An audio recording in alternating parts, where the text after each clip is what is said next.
Bonjour à tous, merci d'avoir répondu à notre invitation concernant ce webinaire. Alors, il s'agit vraiment d'une petite phase expérimentale en petit comité avec quelques assistants de prévention concernés par la problématique des écoles. On étudiera ensuite dans quelle mesure en fait on peut réaliser des webinaires pour l'ensemble des assistants de prévention pour déployer le système à plus large échelle. Mes collègues Céline et Quentin sont également présents pour m'aider et répondre à vos questions si besoin. Donc, ce webinaire va être enregistré. Je vous invite à couper vos micros pour éviter les bruits parasites. Il y aura un temps d'échange en fin de présentation pour toutes vos questions, mais si vous souhaitez intervenir, je vous invite à lever la main à l'aide du logiciel en cliquant sur la petite main en bas de l'écran et ça nous donnera une indication. Donc, je vais pouvoir commencer ce webinaire. Alors, le thème qui a été choisi, c'est la propreté des locaux scolaires. C'est une étape importante pour lutter contre la transmission du virus, notamment pour éviter tout ce qui est contact indirect, quand on vient toucher des objets ou des surfaces qui sont contaminées et qu'on va ensuite mettre notre main en contact, soit de la bouche, du nez et des yeux. Voilà, c'est pour éviter justement tous ces contacts indirects que la propreté des locaux scolaires va être importante, sachant que la reprise a été annoncée voilà, pour très bientôt. On va voir dans un premier temps le protocole sanitaire qui est sorti. On verra également ensuite tout ce qui est quels produits on peut utiliser, les équipements qui sont recommandés. On parlera un petit peu de ventilation des locaux et ensuite on verra tous les risques associés à l'entretien des locaux. Alors, dans le cadre de la stratégie de déconfinement national, il a été décidé de réouvrir tout ce qui est école maternelle et élémentaire progressivement à partir du 11 mai 2020 et dans le strict respect de prescriptions émises par les autorités sanitaires. En ce qui concerne les locaux scolaires, il y a deux documents qui peuvent servir de base. Le premier, ça va être le protocole national de déconfinement, qui est plus destiné pour les entreprises pour assurer la santé et la sécurité des salariés, mais vous allez retrouver quand même des notions importantes en ce qui concerne le nettoyage et la désinfection. Et un autre protocole qui est émis, lui, par le ministère de l'Éducation nationale, voilà, le guide relatif à la réouverture et au fonctionnement des écoles maternelles et élémentaires. Donc, c'est sur ce deuxième document qu'on va surtout s'intéresser. Alors, dans ce document, on retrouve le principe général en fait de nettoyage et de désinfection dans les premières pages du protocole et il indique essentiellement qui ont été fréquentés dans les 5 derniers jours. On va avoir une stratégie différente en fonction justement de cette fréquentation. Alors, s'il n'y a pas eu de fréquentation dans les 5 derniers jours, le nettoyage habituel et une aération des lieux suffit amplement. Par contre, s'il y a eu de la fréquentation dans les lieux scolaires dans les 5 derniers jours, on va recommander un nettoyage habituel et ne pas oublier l'étape de désinfection qui est assez importante et d'aérer les locaux. Et pour ça, on va se baser sur la fiche thématique. Alors, que ce soit le nettoyage habituel avec ou sans désinfection, cette étape elle est obligatoire pour pouvoir autoriser l'accueil de personnel et d'élèves dans les locaux. Alors, dans le protocole sanitaire édité par l'Éducation nationale, vous allez retrouver justement cette fiche thématique des nettoyages et désinfections. Elle comporte 6 pages et on va essayer de la détailler un peu en particulier. Avant ça, moi, je vais vous présenter une chose, c'est ce qui s'appelle la stratégie sanitaire. Et ça, c'est important de comprendre quelle est la stratégie sanitaire, à quoi ça sert en fait de nettoyer et de désinfecter. Quand on a une surface qui est souillée, dessus, on va avoir différentes souillures, voilà, des taches, mais aussi, là, actuellement, dans notre contexte sanitaire, des microbes qui sont en l'occurrence des virus. On va avoir une première étape de nettoyage avec un détergent qui va permettre de venir enlever ces souillures. En général, on la complète avec une étape de rinçage à l'eau pour éliminer vraiment les salissures et on obtient une surface propre. Mais vous voyez encore que les microbes sont encore présents parce que le détergent ne permet pas forcément de détruire ces microbes, d'où la dernière étape de désinfection avec un désinfectant pour obtenir une surface complètement saine. L'important de retenir, en fait, c'est de bien avoir cette première étape de nettoyage, pas tout de suite désinfecter, parce que les matières organiques qui sont présentes, elles peuvent réduire l'efficacité des désinfectants utilisés, d'où le besoin d'avoir une surface préalablement nettoyée, de la débarrasser d'abord de ses souillures avant de pouvoir la désinfecter. Nous, l'étape qui nous intéresse essentiellement là, dans ce contexte sanitaire, ça va être l'étape de désinfection. Quels produits on va pouvoir venir utiliser pour désinfecter les locaux? Globalement, tous les désinfectants qui répondent à la norme EN 14476 sont efficaces. Ils ont une activité viricide qui a été prouvée contre les virus, dont le coronavirus. Une recommandation qui a été notée dans le protocole, c'est si vous utilisez un produit qui est à la fois détergent et désinfectant, et qui correspond à cette norme EN 14476, il n'y a pas forcément de besoin en fait de dédoubler l'étape de nettoyage et de désinfection. Vous pouvez coupler les deux et faire qu'une seule opération pour les agents d'entretien. Mais c'est pas le seul produit qui existe. Il faut savoir que cette norme, c'est les fabricants qui eux-mêmes font réaliser ou pas des tests en laboratoire pour attester que leur produit a bien un caractère virucide. Mais c'est pas forcément fait systématiquement parce que ça a un coût pour le fabricant. D'où en fait des recherches faites par d'autres organismes. L'INRS par exemple indique que tous les produits d'entretien qui contiennent des tensioactifs, comme les savons, les dégraissants, les détergents et les détachants, sont aussi efficaces contre le coronavirus. Donc là, il faut bien lire les étiquettes, savoir si votre produit contient ou non des tensioactifs. L'OMS, elle, révèle aussi qu'en fait, tous les produits à base de chlore, de solvant, d'éthanol à 75%, d'acide paracétique et de chloroforme sont aussi efficaces. Donc là encore, il faut vraiment lire l'étiquette pour savoir si les produits sont efficaces. Ces deux caractéristiques pour les produits là, en fait, ça vient du fait que le coronavirus, c'est un virus qui est enveloppé. Donc en fait, il est enveloppé dans une couche de lipides. C'est cette caractéristique qui fait que les produits vont être actifs parce qu'ils vont pouvoir venir casser cette couche de lipides, donc c'est des graisses. Si votre produit est efficace contre les graisses, il va venir casser cette enveloppe et ensuite le virus en fait ne peut plus survivre parce qu'on lui a cassé son enveloppe. D'où le fait que la plupart des produits d'entretien sont quand même efficaces. Mais il faut quand même vérifier l'étiquette pour savoir si vos produits contiennent ou pas des tensioactifs, du chlore, de l'éthanol à 75%. Mais dans tous les cas, quel que soit le produit de nettoyage que vous choisissez ou si vous venez à le changer ou pas, il faut vraiment respecter les recommandations d'utilisation, notamment tout ce qui va être la durée d'application et la concentration des produits utilisés. Dans le protocole sanitaire de l'éducation nationale, on parle notamment des désinfectants qui répondent à cette norme EN 14476 et aussi on parle assez de l'eau de Javel. Donc je vais faire un petit point particulier sur l'eau de Javel parce que c'est assez important. L'eau de Javel, en fait, son efficacité virucide, elle est plus approuvée, hein, mais toutefois c'est un produit qui est utilisé avec grande précaution en raison des risques chimiques qu'il représente. En effet, il y a plusieurs précautions à prendre, notamment de ne jamais diluer l'eau de Javel dans de l'eau chaude. En fait, il faut toujours diluer l'eau de Javel dans de l'eau froide. D'une part, parce qu'il peut y avoir des réactions chimiques qui pourraient se produire. Il y aurait la formation de dérivés chlorés qui sont volatiles et toxiques pour la personne qui sera amenée à faire ce mélange. De plus, l'eau de Javel, elle perd de son efficacité dans l'eau chaude. Un deuxième point important, c'est de faire attention de ne pas mélanger certains acides. Alors, quand on parle de mélanger, c'est pas forcément mettre dans le même seau l'eau de Javel avec des produits acides comme des vinaigres ou des détartrants. Mais par exemple, si dans les sanitaires, on vient nettoyer voilà, tous les équipements avec un détartrant et qu'ensuite on vient appliquer de l'eau de Javel, il peut se former quand même des composés qui sont organiques chlorés volatiles et ils sont très nocifs. Avec certains acides, il peut y avoir même des réactions explosives. C'est surtout tout ce qui est nocivité qui est important de noter. Un troisième point, ça va être de tenir l'eau de Javel. C'est un produit qui est très très volatile. Tout ce qui est les produits chlorés, c'est très très volatile. Donc il faut les tenir à l'abri de la chaleur et de l'humidité. Sinon, vous allez polluer l'air intérieur. Et la dernière chose, ça va être de bien respecter la concentration. Il faut qu'il y ait une concentration à 0,5% de chlore libre, pas plus, pas moins. Cette concentration, elle est importante à respecter pour notamment éviter de polluer l'air ambiant et pour éviter aussi les accidents. Parce que faut savoir qu'il y a de nombreuses pathologies qui viennent, qui sont en lien en tout cas avec le chlore. Une des préconisations principales, ça va être de vous laver les mains systématiquement avant et après utilisation et d'aérer la pièce pour bien faire partir tous ces composés volatiles. Le chlore, comme je l'ai déjà dit, c'est une molécule qui produit voilà, de nombreuses pathologies pour les utilisateurs. Ensuite, je vais voir quel équipement utiliser. Donc tout à l'heure, on a bien vu ces étapes de nettoyage, rinçage, désinfection. Si vous utilisez à la fois un détergent et un désinfectant, il est important aussi d'utiliser les équipements qui vont avec, c'est-à-dire d'utiliser des équipements différents pour chacune des étapes. Le premier nettoyage, il va se faire avec soit un bandeau de lavage ou un chiffon microfibre qui va être imprégné du détergent. Ensuite, on va venir rincer à l'eau en utilisant soit un autre bandeau de lavage, soit un autre chiffon microfibre. Et enfin, on va aller désinfecter avec un troisième bandeau qui sera imprégné du produit désinfectant. Donc, si vous avez un produit qui est à la fois détergent et désinfectant, vous pouvez réunir toutes ces étapes en une.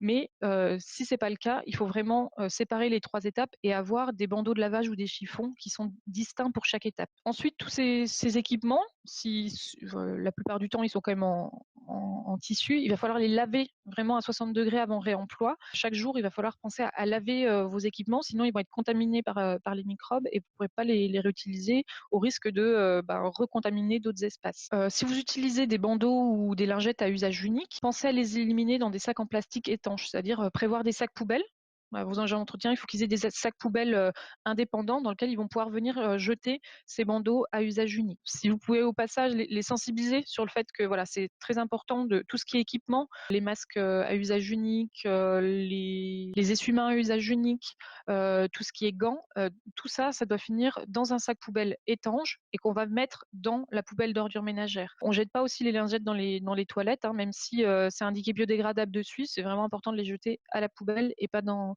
des toilettes ou ailleurs. Cette étape, ça demande aussi d'équiper chaque poubelle dans chaque salle de classe. Souvent, on a des corbeilles en plastique, hein, donc c'est important de les équiper tous de sacs jetables en fait, pour pouvoir jeter ces équipements. Si le personnel enseignant ou les élèves ont des mouchoirs ou autres, ils doivent les jeter dans le sac poubelle à l'intérieur de la poubelle. Et un dernier point, pour le nettoyage, on va éviter d'user des aspirateurs parce qu'en fait l'aspirateur, ça va remettre en suspension les éventuels virus et autres microbes qui sont présents et vous allez les rediffuser dans l'ensemble de l'atmosphère. Donc à éviter essentiellement, c'est l'utilisation des aspirateurs. Et une dernière chose, si c'est possible de faire pour vos agents d'entretien, c'est d'essayer de prévoir et de préconiser un outillage individuel, c'est-à-dire chaque agent a son balai, chaque agent a son chariot si c'est possible. Au maximum, essayer de prévoir un outillage individuel pour éviter les contaminations indirectes.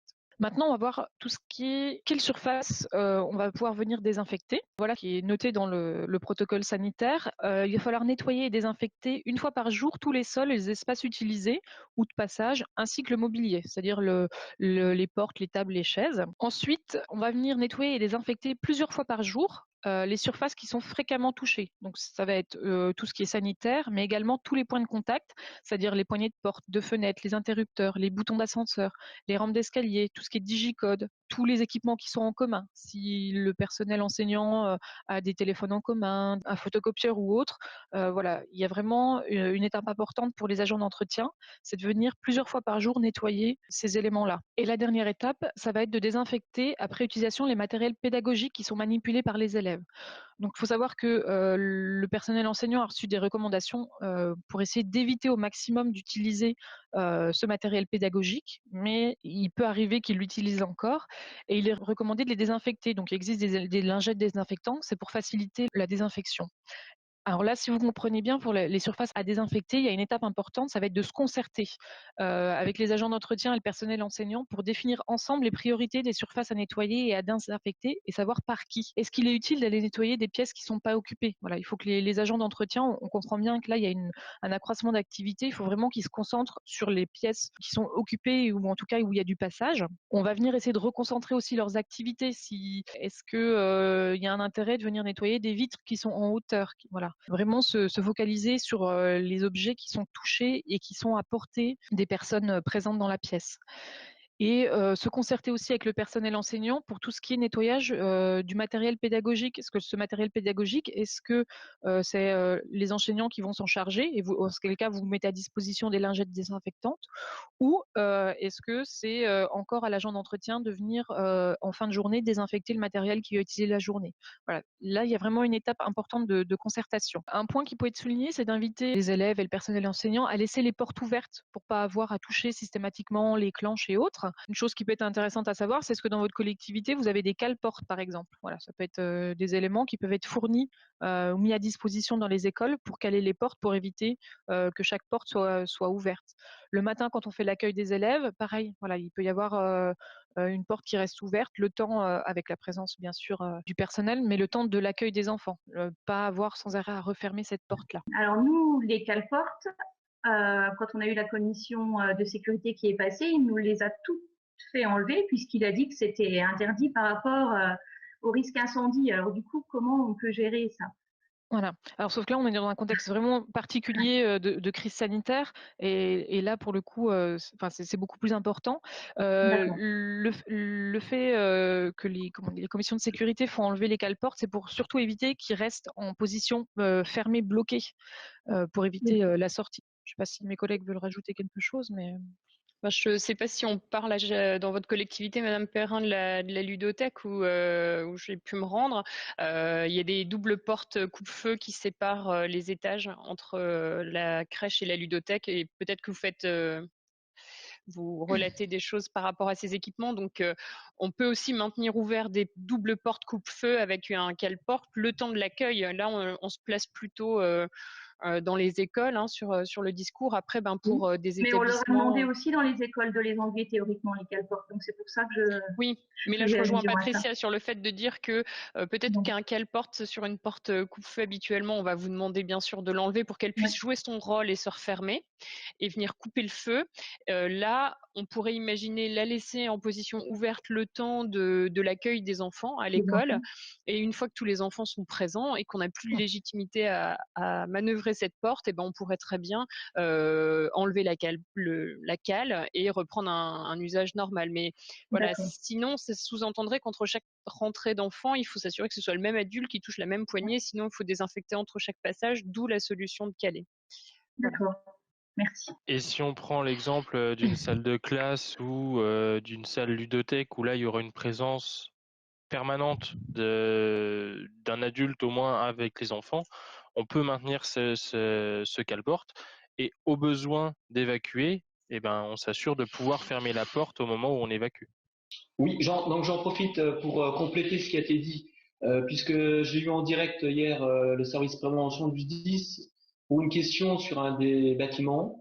Donc du coup, on en a parlé d'histoire des cale-portes, puisque c'est du bon sens sur tout ce qui va être emprunté pour accéder dans les classes, de suivre la recommandation. Par contre, tout ce qui est servi sur du SSI, porte coupe-feu asservi et tout ce qui est asservi également en cage d'escalier haut, c'est du bon sens. Ça, par contre, voilà, ça doit être maintenu fermé. Le reste, ça pose pas de problème en soi. Voilà. Et eux aussi, ils vont s'adapter à la crise. Après, c'est que des recommandations de bon sens. L'histoire de laisser la classe ouverte, pas de problème. Par contre, nous, on a été attentifs et on a fait passer le mot en réunion ce matin, c'est qu'on garde les bons réflexes en cas d'incendie, puisque l'occupation sera quand même là, de ne pas oublier de refermer les portes derrière et les fenêtres comme c'est enseigné lors des exercices d'évacuation. Merci à tous du coup pour ces précisions. Donc voilà, là je reviens juste sur les surfaces à désinfecter. Il faut vraiment se concerter avec les agents d'entretien et le personnel enseignant pour déterminer exactement quelles sont les surfaces. Vous pouvez même faire une liste exacte des choses, parce qu'il y a un deuxième point aussi qui est important à souligner, c'est que les opérations de désinfection, elles doivent être réalisées que lorsque c'est strictement nécessaire. D'où l'intérêt d'avoir cette liste en fait des surfaces réelles à désinfecter, parce qu'en fait plus vous allez utiliser de désinfectants, l'usage répétitif du désinfectant, ça peut créer des micro-organismes qui deviennent trop résistants en fait aux désinfectants.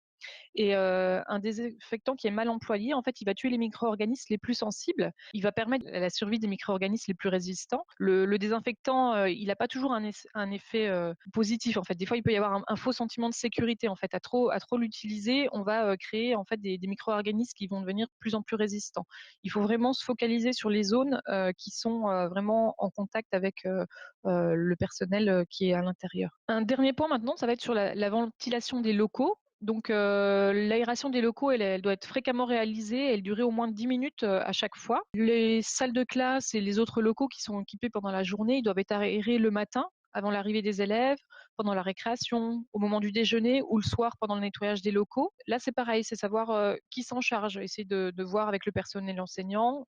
Voilà, ils le feront d'office, mais par exemple, à quel moment les agents d'entretien procèdent au nettoyage dans votre collectivité, le matin ou le soir, c'est à voir parce qu'en fait, dans le protocole sanitaire, ils partent du postulat que le nettoyage il est réalisé après la salle, mais si c'est réalisé le matin, ça serait bien de demander à l'enseignant de ventiler le soir aussi en fin de journée. Petite précision aussi pour les locaux qui sont équipés d'une ventilation mécanique, son bon fonctionnement doit être contrôlé en fait. Voilà, vérifier bien et que tout est en bon état de fonctionnement. D'autres petites précisions aussi, ne pas utiliser de ventilateur. Donc là, on est encore au mois de mai, mais si les chaleurs venaient à arriver, c'est proscrire l'utilisation des ventilateurs en fait dans les pièces. Pareil que tout à l'heure, c'est le même principe que l'aspirateur. En fait, vous allez remettre en suspension en fait le virus dans l'ensemble de l'espace. Et une autre chose aussi à faire qui est en lien avec le nettoyage, ça va être de purger les canalisations d'eau chaude et d'eau froide avant votre prise d'activité en fait. Parce que là, il y a eu 1 mois et demi pendant lequel les canalisations d'eau n'ont pas forcément tourné. Donc il est important vraiment de purger aussi ces éléments parce que On peut venir ici inclure d'autres risques, hein, pas forcément le coronavirus, mais voilà, il peut y avoir des micro-organismes qui se sont développés le temps du confinement, et c'est important voilà, d'éliminer cette première partie. Un autre point maintenant, c'est tous les risques associés. Les écoles vont réouvrir, il y a un accroissement des activités d'entretien qui va se faire, et c'est important de réévaluer les risques pour les agents qui réalisent cet entretien. Le coronavirus, il est certes là, mais il ne doit pas nous faire oublier l'ensemble des risques professionnels, hein. Ces risques qui peuvent être même accrus en raison, je ne sais pas si vous allez faire appel à de nouvelles personnes pour l'entretien. Peut-être qu'il y a des personnes qui vont être réaffectées dans les services des écoles. Il y a peut-être une réorganisation du travail qui est en cours. Et surtout, il va y avoir une surcharge de travail parce que là, on leur en demande plus en termes de nettoyage et désinfection. Donc là, il faut vraiment être vigilant sur l'ensemble des risques professionnels, notamment l'exposition aux risques chimiques. Donc là, c'est important, encore une fois, de récupérer et de lire les étiquettes des produits, récupérer les fiches de données de sécurité, vérifier si les gants qui sont donnés aux agents sont bien adaptés aux produits que vous avez. Si vous avez un nouveau produit désinfectant, vérifiez bien s'il n'y a pas de nouveaux risques qui viennent s'ajouter avec ce nouveau produit. Un autre risque qu'on retrouve dans les activités d'entretien, ça va être tout ce qui est lié aux troubles musculo-squelettiques lors des manipulations manuelles. Voilà, quand on vient manipuler l'ensemble des équipements pour le nettoyage, le balai ou autre. C'est le moment de leur mettre à disposition vraiment du matériel ergonomique, du matériel qui est adapté à leur activité et à eux. Notamment des chariots compacts à roulettes. Être vigilant aussi sur les gestes et leur posture pour économiser, pour qu'il y ait vraiment une économie d'effort pour eux et adapté à leur métier. Le service maintien dans l'emploi du centre de gestion va prochainement réaliser une vidéo sur tout ce qui est troubles musculo-squelettiques à destination des agents d'entretien. Donc, je vous invite vivement à suivre cette actualité. Un autre point, ça va être tout ce qui est les chutes de plein pied, donc les glissades, les heurts, les trébuchements. Revoir avec l'agent. On leur en demande plus en termes de nettoyage et de désinfection. Il faut discuter avec eux pour voir avec eux si le temps de travail qui est disponible pour eux, est-ce que ça leur suffit? Revoir avec eux le rythme aussi, insister sur le rythme auquel ils font leurs tâches. Certains agents vont vouloir forcément essayer de faire plus de nettoyage et de désinfection dans le même temps qu'ils avaient l'habitude d'utiliser. Donc, bien revoir avec eux ce rythme de travail-là pour limiter tout ce qui est risque et chute de plein pied. Un autre risque encore, c'est tout ce qui est les chutes de hauteur. Donc là, c'est un risque qui existe toujours. On peut revenir sur ce que je disais tout à l'heure, voir est-ce qu'il y a vraiment un intérêt de laver très fréquemment les vitres qui sont en hauteur, par exemple, accéder en hauteur. Voilà, c'est revoir avec eux les priorités, notamment limiter les chutes, les risques de chute en hauteur par la même occasion. Et un dernier point, donc là, effectivement, on parle de la propreté des locaux dans le cadre de cette crise sanitaire. Donc, viennent s'ajouter pour les agents d'entretien un nouveau risque, les risques sanitaires qui sont liés à l'épidémie de Covid-19. Et dans ce cas-là, il faut vraiment veiller à ce que chaque agent ait à disposition des gants et une blouse, en fait. Voilà, c'est vraiment le minimum des équipements de protection que les agents doivent avoir. Concernant le port éventuel d'un masque, là, en fait, on va venir surtout le recommander si les agents interviennent dans les locaux alors qu'il y a une présence simultanée d'autres personnes dans les lieux. J'ai conscience que le port du masque peut rassurer aussi, mais le masque, il protège vraiment des contaminations directes, en fait. Le port du masque, en fait, viendra peut-être les gêner lors du nettoyage et ils auront tendance à venir porter rapidement la main, enfin en tout cas, ou les gants au visage et voilà, c'est encore un risque de contamination. Donc je vous invite à garder le port du masque, surtout quand ils interviennent alors qu'il y a encore du monde dans les locaux. Pour compléter un peu ce que je disais tout à l'heure, il faut vraiment que vous preniez un temps pour discuter avec les agents d'entretien, revoir avec eux les concentrations qu'ils utilisent, les durées d'application des produits. Voilà, bien insister là-dessus pour vraiment être efficace contre le coronavirus. Réexpliquer aussi l'importance du port des équipements de protection, hein. Je parle du gant et des blouses. On porte des gants et des blouses tout le temps qu'on fait l'entretien, nettoyage et désinfection. Et ensuite, dès qu'on a fini notre activité, on vient les enlever et on va les nettoyer. Ou on les jette si c'est des équipements à usage unique. Et on évite au maximum de se toucher le visage pendant qu'on réalise le nettoyage. Et après avoir enlevé tous ces équipements de protection, on se lave les mains avant de rentrer chez soi à la maison, de reprendre son véhicule, de rentrer. Voilà.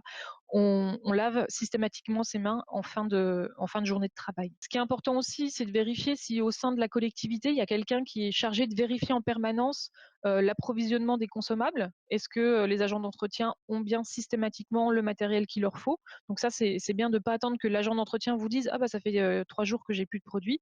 Il faut veiller à ce que l'approvisionnement soit fait en amont. L'occasion aussi de discuter avec eux, c'est de s'assurer qu'ils sont disponibles, parce que là, on va leur en demander un peu plus. Est-ce qu'en termes de temps de travail, est-ce qu'ils sont disponibles? Et est-ce qu'en termes de charge physique de travail, est-ce qu'ils sont aptes, est-ce qu'ils sont motivés pour réaliser cet accroissement temporaire d'activité? Les agents d'entretien, en général, ils réalisent quelques heures par jour de travail. Là, on va leur en demander plus. Est-ce que ils vont être capables d'assumer cette charge physique supplémentaire? Voilà, je pense avoir fait tout le tour de la question sur la propreté des locaux. Tout est mieux détaillé encore dans le protocole sanitaire, hein. Vous avez 6 pages où c'est un peu plus détaillé. Là, l'idée, c'était plutôt de revenir sur un aspect beaucoup plus général, de vous donner des pistes pour savoir voilà, quoi communiquer aux agents d'entretien. Maintenant, je vais vous laisser. Si vous avez des questions, n'hésitez pas à prendre la parole. Vous avez parlé surtout de désinfectants, de nettoyage. Vous n'avez pas parlé de produits chimiques qui ont le 3 en 1, c'est-à-dire le 3D, qui est plus simple à utiliser pour tout le monde. Oui. Alors, j'en ai parlé juste brièvement à l'oral quand je vous ai parlé de la stratégie de désinfection, voilà, la stratégie sanitaire. Pour tout ce qui est produit, voilà, vous parliez de 3 en 1, mais qui sont à la fois détergents et désinfectants. Les produits-là, vous pouvez justement réduire à une seule étape. Mais c'est pas la majorité des produits en fait, hein. Globalement, dans les collectivités, on va retrouver beaucoup de détergents, mais pas forcément de produits qui est à la fois détergents et désinfectants. Justement, on a changé de méthode Voilà. pour mieux gérer donc les produits chimiques et que c'est soit moins compliqué, surtout dans la problématique de stockage. Ça veut dire qu'on va avoir en réalité plus que 3 produits différents pour le nettoyage des locaux, au lieu d'en avoir 5, 6, voire 7. 7, voilà. Donc c'est sûr que l'intérêt de ces produits tout en un est beaucoup plus efficace. Sauf que là, il y a eu très peu de temps entre le moment où on a annoncé la réouverture des écoles et le moment où ça va avoir lieu. Et les collectivités n'ont pas toujours tous le temps de se retourner, de changer de produit ou autre. Ça a pu être fait, si ça a pu être fait chez vous, c'est très bien parce que justement, ça simplifie quand même d'autant plus le procédé en fait de nettoyage et de désinfection. Mais globalement, on a beaucoup de retours, nous, des collectivités qui n'ont pas forcément eu le temps de se retourner et de trouver des produits, d'autres produits, voilà, tout en un pour réduire cette phase de nettoyage et de désinfection. Chez nous, on a entendu la problématique du Covid-19. Oui. La démarche a été déjà actée en 2019 et ça va se faire tout doucement parce qu'il y a encore, entre guillemets, des autres produits stockés, donc qui ne vont pas être jetés, bien sûr. On va toujours les utiliser, on va les finir, mais la démarche, elle est déjà lancée pour avoir du 3D, le 3 en 1 dans tous nos locaux, qui est beaucoup plus simple à utiliser dans la consommation et ce qui est plus gestion économique. Donc c'est une bonne mesure de prévention. Voilà, vous avez bien anticipé la situation, donc ça c'est vraiment bien pour votre collectivité. Une remarque aussi au niveau du nettoyage des locaux. Donc l'ensemble de l'effectif scolaire ne sera pas là. Donc ça veut dire aussi que l'ensemble du mobilier à l'intérieur des salles ne sera pas forcément utilisé. Il y a des tables, des chaises qui ne seront pas utilisées. Pensez bien à dégager en fait des salles ce matériel qui ne servira pas le temps. Voilà, dans un premier temps en tout cas, ça va permettre de réduire le ménage pour les agents d'entretien. Voilà, qui est vraiment que le mobilier qui est utile dans la salle à nettoyer. Est-ce que vous avez d'autres questions, des précisions? Là, à Ramon l'Étape, vous parliez que vous étiez déjà, vous aviez déjà fait un point avec le personnel et les agents d'entretien et le personnel enseignant. Est-ce que vous auriez un retour à faire, par exemple, d'expérience En expérience par rapport à ce qu'on vient d'entendre et voir avec vous, là, déjà tout ça a été bien anticipé par les documents qu'on a pu recueillir, les documents qui ont été mis sur les sites du ministère ou autres. Donc ça a été fait. La réunion en prévention de reprise avec les femmes de ménage, ça a été organisé avant-hier, hein, je crois, il y a 2 jours. Donc on a revu ce qui a été montré par ce petit diaporama. Et avec les AXEM, c'est une réunion qui a été finalisée ce matin pour la reprise des écoles. Donc, et les documents qu'on a distribués donc à tous les agents, que ce soit AXEM ou techniciennes de surface, c'est des documents qui ont été diffusés aussi aux directeurs des écoles. Et ça, tout le monde a la même notice, le même protocole en soi, que tout se passe bien en communauté, quoi. Un service de prévention très efficace, des assistants de prévention très efficaces. Disons qu'à mesure exceptionnelle, on a pu être détaché un peu plus longtemps et on a pu accompagner les agents depuis le début de la crise. Il est vrai qu'aujourd'hui, on est sur du 100% de temps dédié. Donc, on est beaucoup plus ouvert à la conversation, on est beaucoup plus au fait de renseigner aussi et d'aller chercher les bonnes informations. Et puis, l'accompagnement que vous faites aussi au quotidien nous aide également. On tient à vous en remercier également. Parce que c'est vrai qu'on a toujours une réponse rapide. On essaie. Il faut savoir que chez nous, on a mis en place, enfin la collectivité, une cellule de crise qui était tous les jours mise en place. Donc les questions ont eu des réponses au fur et à mesure. Et là, on a diminué un petit peu ces journées. Là, on est passé à 3 ou 5 parce que tout est en place. En réalité, on peaufine certaines choses. On avait encore le petit souci sur le plan de la restauration des scolaires et on l'a réglé très très vite également par des supports que j'ai transmis également à Quentin hier. On a pris comme document, pardon, excusez-moi, on a pris un support sur la méthode HACCP. Je ne sais pas si quelqu'un connaît cette méthode. Elle est suivie avec. C'est une méthode, c'est pas une norme. Elle est suivie avec le ISO 22000. La méthode HACCP, c'est une méthode qui doit justement être appliquée dans tout ce qui est restauration ou autre. Et c'est vraiment une méthode pour venir prévenir tous les risques sanitaires. Donc on vient vérifier quels sont tous les points de danger en fait sanitaire et on essaye de trouver une solution pour y remédier. Voilà.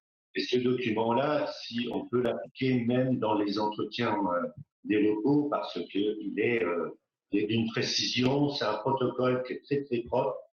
Excusez-moi du terme, c'est un terme culinaire.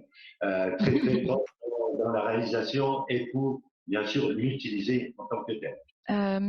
Du coup, Monsieur Ancel, vous vouliez intervenir? Par rapport à la cadence de nettoyage, par exemple, nous on a mis en place la reprise va se faire à un nettoyage et ensuite une désinfection pour la reprise des périscolaires. Mais je vois mes collègues se demander un peu par rapport à l'effectif des enfants qui seront sur les sites, s'imposer un nettoyage, une désinfection tous les 20 minutes. Et c'est vrai qu'après, sur le nombre de fois, est-ce que vous avez déjà un peu, il y a un petit peu, est-ce que c'est vraiment utile de s'imposer tous les 20 minutes une désinfection? Parce que bon, c'est comme certains types, on a un seul et unique toilette pour tout le monde, enfin, 10 ou 15. Et c'est vrai que là, ça va imposer une personne qui va être là en permanence à repasser derrière. Et bon, après, l'utilisation peut-être un peu trop intensive de produits n'est peut-être pas forcément adaptée. Alors, on se pose un peu des questions par rapport à cette cadence de nettoyage. Je laisserai mes collègues parler après, mais je trouve que c'est une cadence qui est un peu élevée, toutes les 20 minutes. Faut vraiment pas oublier, revenir sur le côté de désinfection. On va essayer de désinfecter de manière raisonnable, fréquemment, mais de manière raisonnable quand même, les surfaces qui sont les plus utilisées. Sinon, en fait, vous aurez l'effet inverse, en fait, et vous allez au contraire favoriser la résistance en fait des micro-organismes. Voilà. Alors toutes les 20 minutes, ça me paraît quand même assez excessif. Je sais pas si Céline, il me semble que tu voulais intervenir. On partage les retours dans les écoles, dans certaines écoles, les collectivités ont fait le choix d'organiser par exemple le passage aux toilettes par groupe d'enfants à des moment donné de la journée et ils envisagent qu'après chaque passage au sanitaire, il y ait un nettoyage qui soit fait après le passage du groupe. Donc c'est un côté un peu contraignant pour les enfants parce qu'ils vont devoir s'astreindre à devoir passer aux toilettes à des horaires bien précis. Donc là, c'est écrit sur le papier, hein, j'attends de voir. Enfin, moi, c'est ce qui va s'appliquer par exemple dans la classe de mes enfants. Mais par contre, voilà, ça permet qu'entre chaque passage au sanitaire où là, on a pas mal de manipulations, on touche les WC, le robinet, on va se laver les mains. Enfin voilà, il peut y avoir de multiples points de contact. D'organiser en tout cas le passage d'un agent d'entretien pour pouvoir effectuer nettoyage des infections après le passage du groupe. Mais on est sur un rythme qui est, comme le disait Patricia, au-delà des 20 minutes. Hein. On n'a pas encore eu la fréquence précise, mais ce sera un passage après chaque passage d'enfant aux toilettes. Merci pour votre question. Du côté de Ramon l'étape, où là où votre démarche est un peu plus avancée par rapport à ce que Monsieur Ancel disait sur toutes les 20 minutes, est-ce que vous avez mis en place une fréquence particulière ou est-ce que ça va être plutôt voilà, effectivement après chaque passage d'enfant ou après chaque temps fort en tout cas de la journée, les récréations, la pause du midi Ce qui est préconisé au départ, c'est minimum 2 fois. Et après, c'est une adaptation en fonction de la fréquentation, Voilà. justement, l'utilisation du local, de la pièce ou autre, ce qui est touché. En fin de compte. Ça, c'est en accord avec l'agent, mais aussi avec le professeur qui est là dans la classe. Donc ça, c'est une adaptation qui va se faire, on va dire, naturellement. Oui. Et pour la partie, je complète pour la partie technique, puisque pour le personnel technique, de manière à les rassurer également, on a 2 passages. On a un passage le matin, donc on a réussi à avoir du renfort en ménage le matin, où on passe sur tout ce qui est surface qui peut être au contact. Donc le matin, les vestiaires entre autres, les bureaux, et l'après-midi on a un deuxième passage. Pour la partie technique. Hein. Comme ça, oui, voilà. Comme ça, du fait que l'un des effectifs quand même présents, en ce moment, on tourne à 26 effectifs quotidiens jour. Donc, ça rassure quand même. Et puis, dans la démarche, quand même. Alors, bien sûr, on a laissé nos coordonnées sur les documents qu'on leur a laissés. Pour justement, si il y a une question qui leur chagrine, en fin de compte, ils peuvent nous contacter tout de suite pour donner une réponse rapidement. Ça, je pense que c'est très important, justement, ce contact, parce que généralement, l'ADSEM, un contact, enfin, chez nous, le service de l'ADSEM, c'est le DRH, et il peut pas toujours répondre sur l'instant. Donc, à partir de là, tout le monde a apprécié ce contact qu'en plus, ils peuvent avoir. Merci du coup pour votre retour d'expérience. Voilà, en tout cas, n'hésitez pas à nous contacter au service prévention. On a aussi sur notre site internet, sur CDG+, vous avez une page spéciale dédiée à la prévention du coronavirus. On essaye de le mettre à jour dès qu'on a des informations de prévention. Et puis voilà, on est disponible par mail et par téléphone. N'hésitez vraiment pas à nous contacter. On est là pour répondre voilà, si vous avez des difficultés ou besoin d'un avis sur une chose. Oui, vous vouliez intervenir? Oui, j'avais posé donc une question à Quentin hier ou avant-hier pour la problématique de cause de masques dans les bus. Donc, sa réponse, elle était claire aussi. Pour les transports en commun, toute personne devrait porter un masque. Alors, je parle au niveau scolaire et sur les propriétaires de bus, la préconisation, c'est les accompagnants, c'est-à-dire tous les adultes avec le chauffeur. Mais les enfants, non, ils n'ont pas d'obligation à porter de masque. Oui. Et c'était confirmé par l'éducation nationale. Oui, c'est ça. Oui. Alors, bien sûr, avec la problématique de la barrière mise en place, le sens de monter et de descendre du bus, enfin, tout ça c'est pareil, bien sûr. C'est une question qui était pour la problématique des masques. Des masques, oui. Ça rejoint une partie du protocole sanitaire global pour les enfants où, voilà, où justement le port du masque n'est pas recommandé pour les enfants du premier cycle, sauf si ils ont voilà, des pathologies particulières ou voilà. Monsieur Ancel? Alors, par rapport au masque, alors est-ce que vous favorisez, on a tous plus ou moins été équipés par la préfecture par de masques textiles, mais est-ce que pour le travail, il faut mieux favoriser les masques jetables ou on peut continuer quand même à travailler avec les masques de textile, moi, je sais pas, après, j'ai pas trop de... Est-ce que vous avez des infos par rapport à... Oui, bah, en termes d'efficacité, hein, les masques chirurgicaux ont un pourcentage de filtration qui est en tout cas normalement supérieur aux masques en tissu. Mais après, faut revenir un peu dans le contexte global de pénurie des masques chirurgicaux, hein. À l'heure actuelle, en fait, les masques en tissu ont été démocratisés. C'était essentiellement pour pouvoir pallier justement la pénurie de masques chirurgicaux. Donc là, il faut voir comment comment dire, la situation évolue, mais si vous arrivez vous à vous procurer des masques chirurgicaux, c'est sûr que le masque jetable, ça sera beaucoup plus intéressant parce que au moins vous êtes sûr que en termes de réutilisation, enfin voilà, il est à jeter et vous n'avez pas de questions à vous poser, à savoir sur le lavage pour le réemploi de votre masque en tissu. C'est Voilà. surtout en termes de protection, surtout les agents qui sont situés en entretien, quoi. Peut-être pas tout le monde, mais au moins ces agents-là, quoi. C'est par rapport à ça, le niveau de protection. Après, voilà, c'est ce que j'expliquais tout à l'heure pour le port du masque pour les agents d'entretien. Tout dépend de savoir s'il y a d'autres personnes au même moment, en même temps qu'eux, en fait, dans les locaux, hein. Le but du masque, ça va vraiment être de protéger, alors d'éviter le porteur du masque, comment dire, de mettre des postillons éventuellement contaminés. Voilà, dans les endroits où il passe, et ça évite aussi les contaminations directes. Ça veut dire si vous êtes en face à face avec une autre personne, ça évite le postillonnage en face à face de la personne contaminée sur vous. Ça évite que ces postillons vous atteignent directement au niveau de la bouche et du nez. C'est vraiment Oui, ça l'intérêt du masque. Donc, porter un masque alors que vous êtes tout seul dans la pièce, l'intérêt peut être assez limité.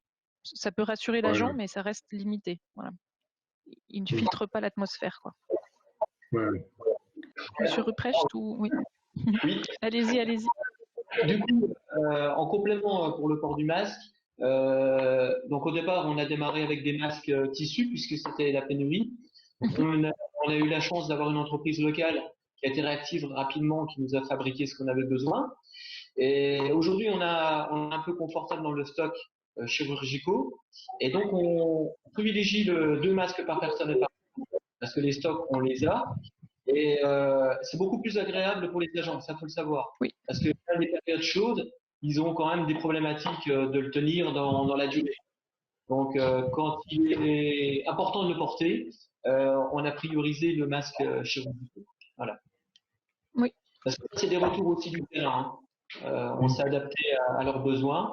Alors après, on les donne pas non plus pour les donner, puisque c'est encore assez compliqué pour en avoir des stocks beaucoup. On a un peu plus de 2000 masques, hein, nous. Donc on peut tenir encore un mois, mais c'est un peu encore la guerre, hein, pour les masques. Donc voilà. Oui. Tissu, c'est intéressant quand les conditions le permettent, mais chirurgicaux, voilà, le retour du terrain, c'est beaucoup plus agréable sur la journée. Voilà. Parce qu'on a préconisé quand même dans les accès, enfin, pour les agents qui travaillent dans les écoles, naturellement de porter un masque à l'intérieur quand il y a les scolaires. Oui. Effectivement. Merci pour ce retour d'expérience. Voilà. Bon du coup, si vous avez plus de questions, enfin voilà, on reste disponible, hein, par mail et par téléphone. N'hésitez pas. Et je vous souhaite une bonne journée.